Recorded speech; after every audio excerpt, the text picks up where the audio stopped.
지난번에 미국의 워싱턴 DC에 있는 알링턴 국립묘지를 방문한 적이 있습니다. 그곳에는 무명용사의 묘비가 있습니다. 6.25 때 한국으로 날아와서 그 꽃다운 나이에 우리 민족을 위해서 수많은 병사들이 전사를 했음에도 불구하고 이름도 찾을 수 없어서 무명용사의 묘비라고만 적혀 있습니다. 그리고 참전 기념비 밑에는 이런 글이 적혀 있습니다. 한 번도 가본 적이 없는 나라를 위하여, 전혀 만나본 적도 없는 백성들을 위하여 우리는 부름을 받았노라. 이런 비문을 읽어내려가면서 당신들이 이렇게 죽어 주었기에 지금 내가 살고 있다고 하는 이 고백을 마음으로 드리면서 그 앞에서 참 눈시울을 적신 적이 있습니다. 우리가 6월은 특별히 현충일이 있고 잊지 못할 6.25 전쟁의 비극적, 여러분, 민족의 비극이 있는 국가보훈의 달입니다. 동족끼리 피를 흘리면서 일어난 6.25 전쟁이 73주년을 맞이했습니다. 아직도 세계에서 가장 치열하게 대치되어 있는 것이 우리 민족이에요. 남과 북이. 이 6.25 때 한국군과 유엔이 죽은 사람과 부상자가 그 당시에 200만 명이나 되었고 1천만이 가족을 잃고 이산가족이 되었습니다. 전쟁이 얼마나 무서운 것인가를 우리가 잊어서는 안 됩니다. 지금 우리가 누리고 있는 이 평화는 거저 얻은 것이 아닙니다. 전쟁이 없는 평화가 오기를 우리 모두가 하나님께 늘 기도해야 합니다. 오늘 말씀에 나오는 이 예레미야의 눈물을 보십시오. 예레미야는 눈물의 선지자입니다. 암울한 역사의 앞날을 바라보면서 조국을 위해서 노구에도 불구하고 거리에 주저앉아 슬피 울고 있는 이 예레미야의 애가는 오늘 이 시대에 우리를 향한 하나님이 들려주시는 세미한 음성으로 들려와야 합니다. 우리는 지금 끝이 나지 않은 전쟁의 휴전 속에서 북한에서는 수없이 미사일을 쏘아놓고 있고 언제 핵이 날아올지 모르는 이런 위험 속에서 지구상의 가장 전쟁의 위험이 높은 것이 우리 민족이라고 합니다. 지금 가장 중요한 것이 뭘까? 안보와 경제입니다. 안보가 무너지면 다시는 우리가 이 부강한 대한민국과 같은 이런 오늘을 회복할 수가 없게 된다는 겁니다. 여러분, 안보는 여야가 따로 없어요. 보수, 진보가 따로 있는 게 아니에요. 나라가 없이 개인의 행복, 기업의 번영, 신앙의 자유 존재할 수 없습니다. 특히 우리 그리스도인들은 나라를 위해서 그 어느 때보다 기도를 많이 해야 할 때가 지금이라고 생각합니다. 저 예루살렘에를 가면 유대인들의 순환사를 재현해 놓은 야드바셈 박물관이 있습니다. 규모는 적은데 그곳을 들어갔다 나오는 사람마다 눈물을 흘리지 않는 사람이 없습니다. 눈물 없이 관람할 수 없을 만큼 유대인의 참혹한 지난 역사의 순환사를 재현해 놓았습니다. 그리고 전시관 나오는 맨 끝에 가면 이런 글귀가 있습니다. 용서는 해주자, 그러나 잊지는 말자 라고 하는 글입니다. 가슴에 비수처럼 꽂히는 느낌을 받게 돼요. 유대인들은 히틀러에게 600만이 학살을 당했습니다. 그 후에 그들은 600만 구리의 소나무를 눈물로 심으면서 민족의 혼을 간직하고 있다는 거예요.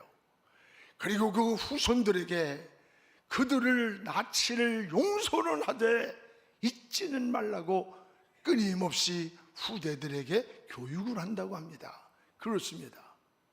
우리도 다음 세대에게 이 민족 정신을 심어줘야 하는 거예요. 나라가 없는 자유, 평화, 행복이 있을 수가 없는 겁니다. 오늘 말씀에 예레미야 애가라고 하는 말은 예레미야의 슬픈 노래다 라고 하는 뜻입니다.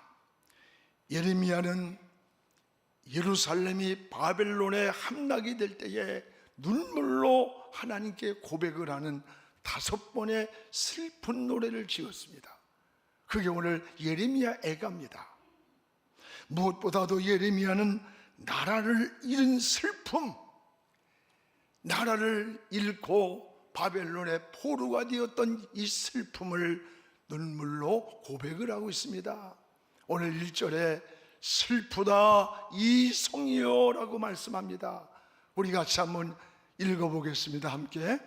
슬프다 이 성이여 전에는 사람들이 많더니 이제는 어찌 그리 적막하게 앉았는고. 전에는 열국 중에 크던 이제는 과부같이 되었고, 전에는 열방 중에 공주 같던 자가 이제는 강제 노동을 하는 자와 같이 되었도다. 여기에서 슬프다라고 하는 이 히브리어 원문은 에카라고 하는 말이에요. 에카라고 하는 말은 그 뜻이 우리나라에서 초상이 나면 아이고 아이고 하면서 비극적인 비통함을 이렇게 고백을 합니다. 이와 같은 말이 슬프다, 에카라고 하는 말이에요. 그래서 히브리인들은 장례식에서 조문을 낭독할 때에 이 표현을 자주 사용한다고 합니다. 예레미야의 심정은 지금 마치 사람이 죽어 초상을 당한 그 상주의 비통한 심정으로 나라의 운명을 바라보면서, 포로된 민족을 바라보면서 에카라고 고백하는 거예요. 에카라고. 그래서 1절에 여러분 보면 전에는 이란 말이 3번이 나와요. 전에는 나라가 흥할 때 사람도 많았고 열국 중에서 큰 자였고 공주처럼 대접받던 우리 유다 민족이었는데, 그런데 이제는 나를 빼앗긴 지금은 과부같이 되었고 강제 노동자와 같은 신세가 되었다고 하면서 탄식을 하면서 오늘 예레미야의 고백은 나라를 잃은 슬픔의 눈물의 고백이에요. 이 조국을 바라보면서 당시 예루살렘이 이 바벨론의 포로가 되어 백성들이 잡혀가고 하물며 유다 왕 여호야긴까지 사로잡혀갔어요. 바벨론의 포로가 되어서 나라가 망하고 나니까 그토록 절친하던 이웃 나라도, 여러분 많았던 친구들도 떠납니다. 돌아보는 자가 없어요. 오히려 그들을 약탈해가는 비참한 신세가 되었다고 하는 것을 볼 수가 있습니다. 오늘 예레미야 선지자가 이런 현실을 직시하면서 적절하게 하나님 앞에 흘리는 눈물을 우리가 보게 되는 거예요. 여러분, 이것은 나라만 그런 게 아니에요. 우리 개인도 사람도 마찬가지요. 여러분 잘 되고 성공하고 있을 때에는 사람이 많아요. 주변에 찾아오는 사람도 친구도 많은 거예요. 그러나 어려움을 당하고 실패하고 병들어 보세요. 내 곁에 남은 친구도 떠나가고 내 옆에 있는 친한 사람 형제도 떠나고, 내 곁에 남은 친구가 몇 명이나 되겠습니까? 다 떠나가는 게 세상이라는 것을 여러분 잊지 말아야 돼요. 나라도 국력이 있어야 힘이 있고 당당한 겁니다. 우리는 내가 태어나고 살고 있는 내 나라, 내 조국을 사랑하는 그런 것이 그리스도인의 진정한 삶이에요. 나라도 국력이 있어야 돼. 국력. 개인의 성공도, 가정의 행복, 기업의 발전도 나라 없이 존재할 수가 없다는 것을 잊지 말아야 합니다.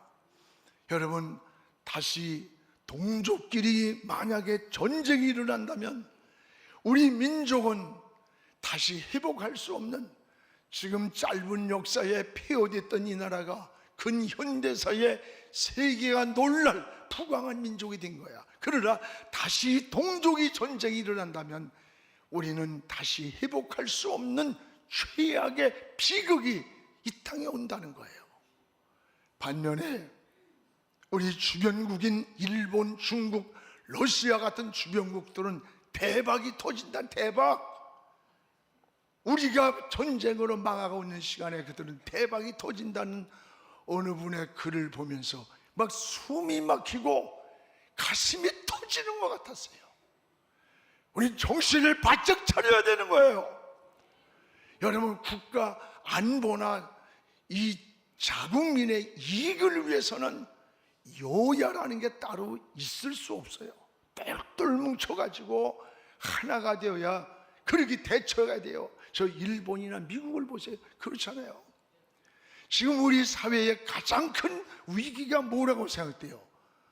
옳고 그름이 아니야. 잘못됐으면 내가 추종할지라도 그건 잘못이야 이래야 되는데 무조건 머리띠 밀고 따라가. 옳고 그름이 아닌 갈라치기를 하는 거야.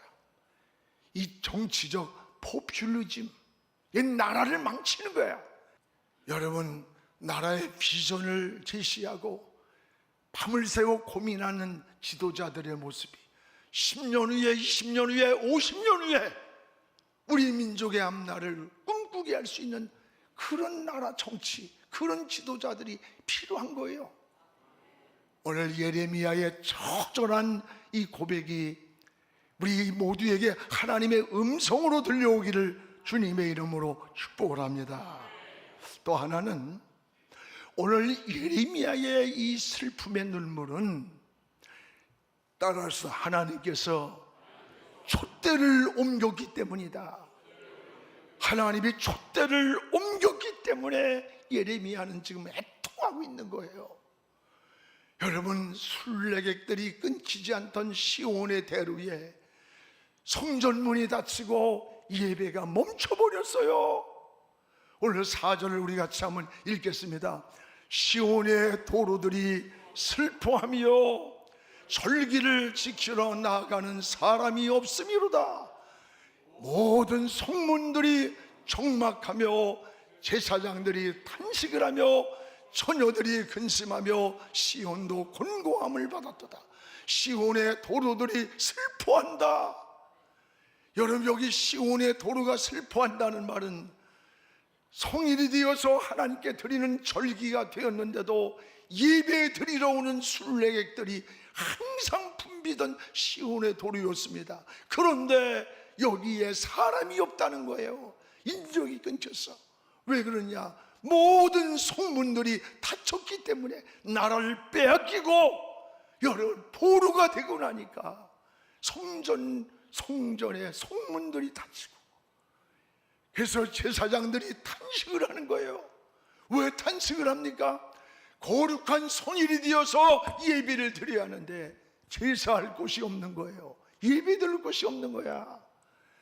제사장들은 성일이 되면 저 바벨론 강가로 나가서 저 예루살렘을 바라보면서 성일의 슬픈 노래를 부른 거예요. 이걸 예레미야 애가라고 하는 거야. 예레미야 슬픈 노래라는 거예요. 여러분, 오늘 우리가 마음껏 하나님을 찬양할 수 있는 환경, 예배 드릴 수 있는 성전문이 열려 있다는 것을 얼마나 축복인 줄 압니까? 이런 은혜를 감사해야 되는 거예요. 지금 저 풍력 땅에서는 잡히면 그냥 아우지 탄광으로 가고 정치 수용소로 가면서도 목숨을 걸고 지하교회에서 아직도 신앙을 지키는 자가 25만 정도 된다는 거예요.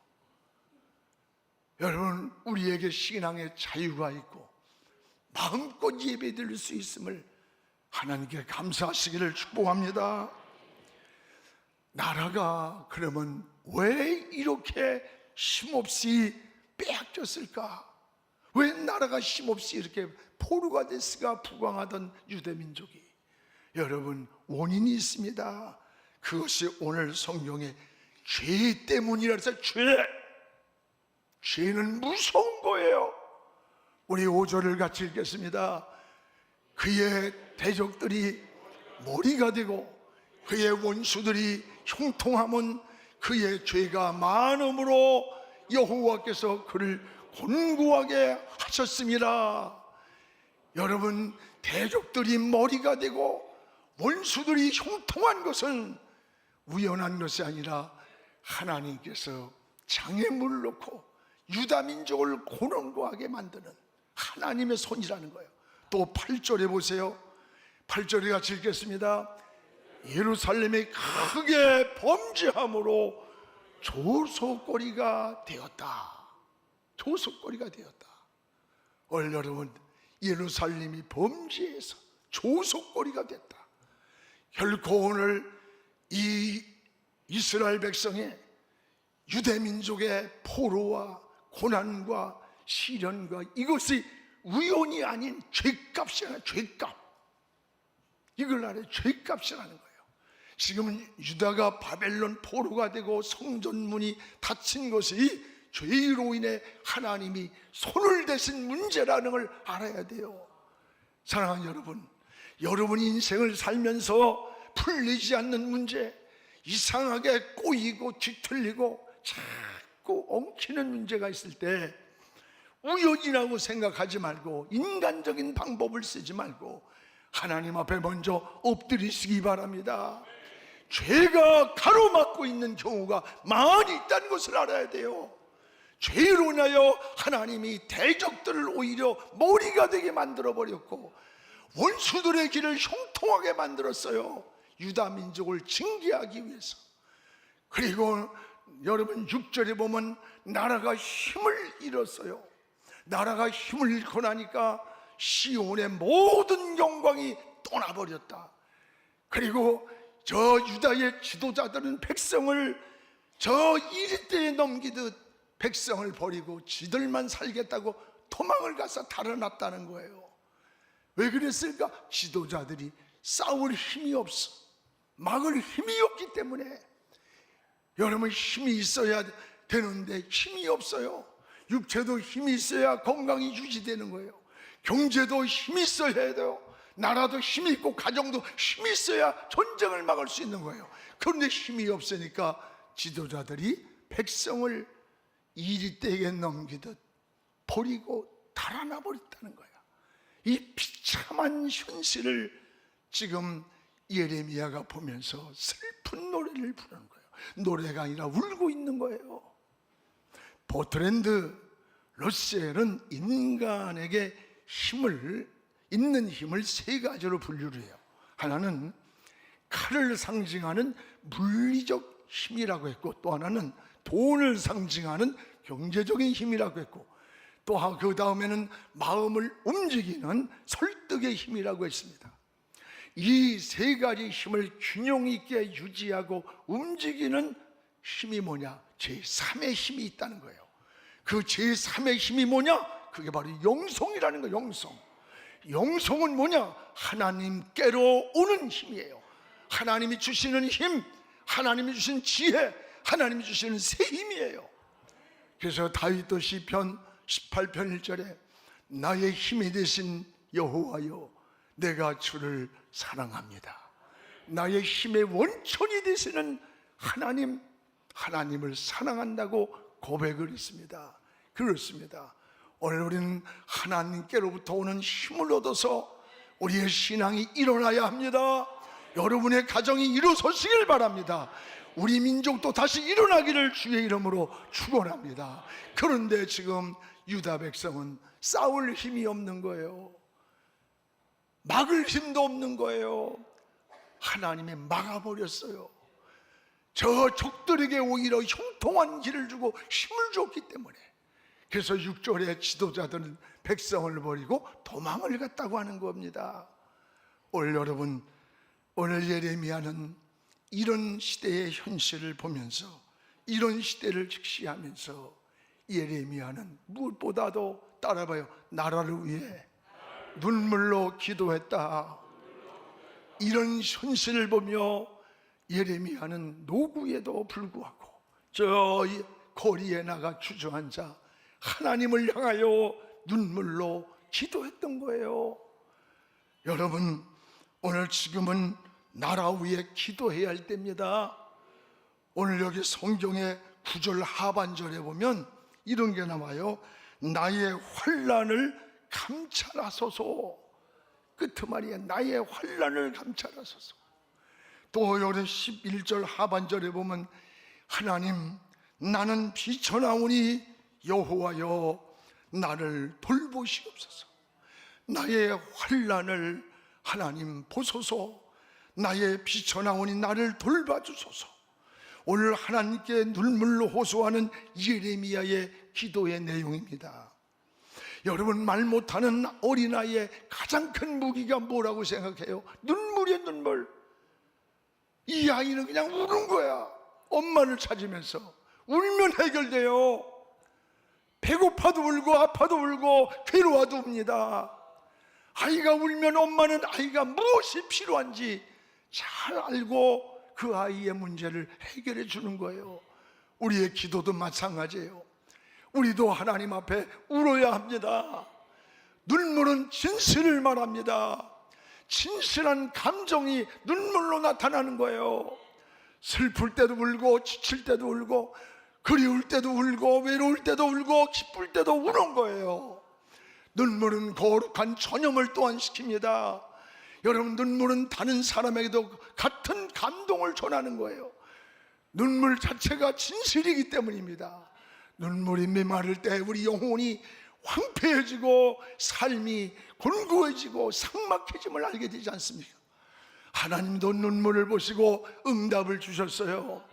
저 히스기야가 병들었을 때 그는 벽을 향하여 무릎을 꿇고 하나님, 내 생명을 살려달라고 눈물로 통곡할 때 히스기야의 생명을 15년을 연장해 주면서 하실 말씀이, 내가 히스기야의 눈물을, 하나님을 찾으며 흘리는 눈물을 내가 보았다고 했어요.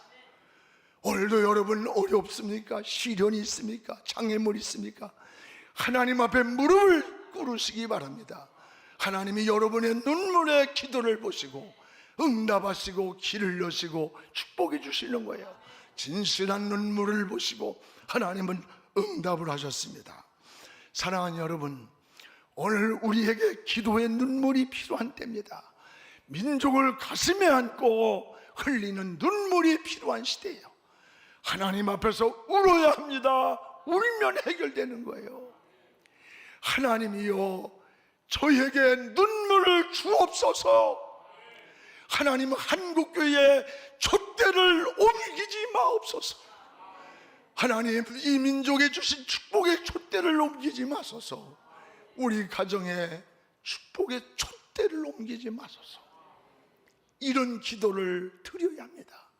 오늘 예레미야나 느헤미야와 같이 하나님 앞에서 조국을 가슴에 품고 흘릴 수 있는 이 눈물이 있습니까? 이 눈물을 달라고 우리가 기도할 수 있는 이런 6월의 나라를 향한 기도가 되기를 주의 이름으로 축복합니다. 기도하겠습니다. 거룩하신 우리 아버지 하나님, 고맙습니다.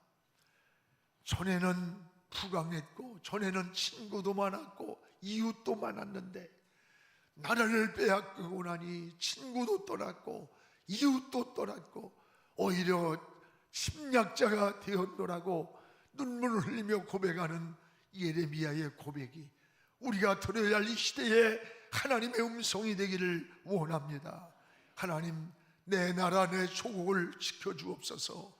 죄악으로 병들지 않게 하시고 분열로 갈라지지 않게 하시고 하나님을 경외하는 민족 되게 하시며 하나님, 한국교회에서 촛대를 옮기지 마옵소서. 이 민족에서 축복의 촛대를 빼앗아가지 마옵소서. 이 날에 주셨던 우리 선조들이 흘렸던 하나님 그 피와 땀과 눈물의 그 거룩한 씨가, 그리고 골짝골짝마다 기도 소리가 들려왔던 이 민족의 선배들이 흘렸던 기도의 눈물들이 좋은 열매를 맺은 이 민족의 한국교회를 다시 세워주시고 우리 민족을 다시 회복시켜 주셔서 복음의 통일이 오는 날 세계 민족 위에 뛰어난 민족으로 우리를 축복하여 주시옵소서. 예수님 이름으로 기도하옵나이다. 아멘.